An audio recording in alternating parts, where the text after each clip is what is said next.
class of 2020, what an honor it is to speak to you today as you embark on this exciting new chapter of your lives, returning home to live with your parents. At least you're safe with your families, surrounded by love, unless you're one of those spring breakers who ignored the experts, went to Tampa, and is now in isolation, quarantined with COVID. If that's the case, I hope your fever has gone down and that you didn't kill grandma. I know many of you are frustrated right now. You could have been drunk at a cool graduation party with all of your friends, doing unspeakable things that may someday come back to haunt you, unless you're a Trump appointee to the Supreme Court. Side note, if anyone ever invites you to partake in a devil's triangle, it's not a drinking game. It's actually when a woman gets fucked by two men at the same time, one of those men possibly being Brett Kavanaugh. You could have been preparing to start your first post-college job, moving into your first real apartment in Columbus, Cincinnati, or Cleveland. Those are the only places you'll be able to afford. Or you could be like 25% of my generation, millennials, who are still living at home with our parents, but even more depressed about it because we don't get to have a pandemic as an excuse. At least for your graduating class, the idea that you need to get a job right away isn't even on the table. You're all in this together. You're all equally fucked. I know it sounds depressing, but there's beauty in the depressing. There are benefits to being in the shitty situation you find yourselves in. There's no pressure for you to succeed right now. We're heading into an economic depression. You're most likely never going to out-earn your parents, so why even stress about it? Just kick back, relax, and take this time to figure out what it is you really want to be doing with your life, unless that includes live music or stand-up comedy or anything involving performing live to crowds of 10 or more. That's not coming back anytime soon. Take advantage of the fact that you aren't entering the rat race. You actually have time to think. And if after all this time you still don't know what you want to do with your life, may I suggest consider becoming a rocket scientist and figuring out how to deflect that asteroid that's inevitably going to hit us before you can put a down payment on your first home. You are inheriting a dark, dystopic world.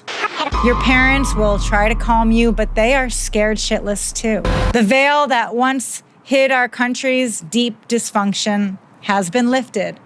The myth of the American dream, that if you just work hard, you can accomplish anything, is dead. The system is broken, and in no way is that more apparent than in the fact that we have a draft-dodging, criminal, alleged, for the lawyers, alleged sex offender in the Oval Office.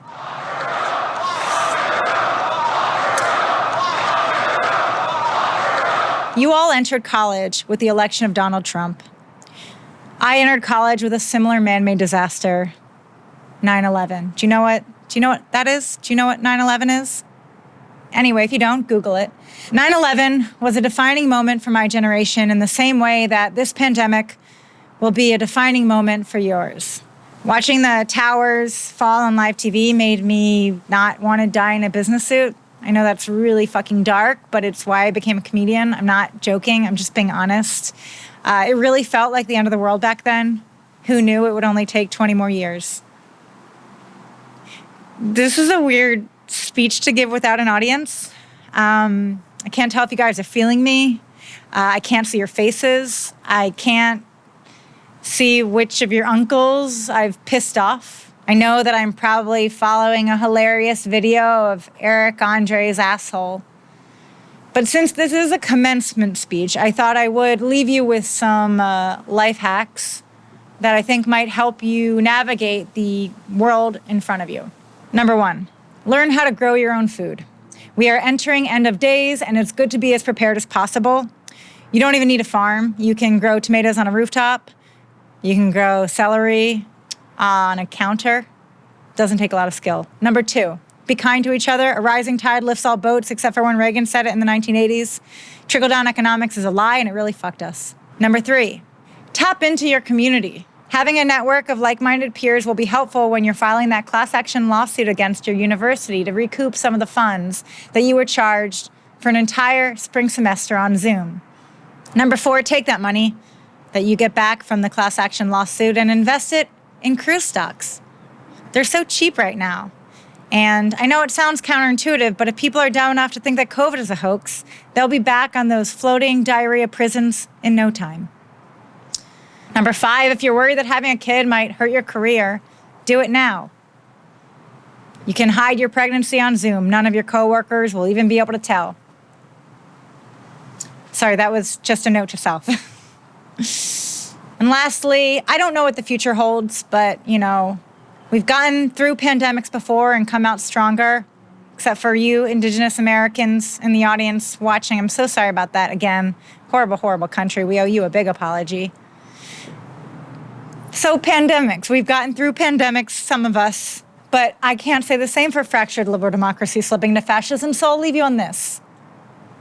The election of 2000, which is the first election of your lifetime, came down to a few votes and it changed the course of history. If Al Gore had won the election, or more accurately, if the Supreme Court had ruled in his favor on the Florida recount, a lot of the problems that have defined your generation thus far, climate change, gun violence, being trapped in your home with your little brother whose internet usage you now have to monitor so that the YouTube algorithm doesn't turn him into an incel. A lot of those problems would be so much more scalable now if the 2000 election hadn't come down to 537 votes. So, that being said, if there's one last piece of advice that I can impart onto you to ensure that you face a better, brighter future, it's this. Vote. Please. Please vote. Please vote in every election you ever have. Please vote in November. I'm not going to tell you who to vote for.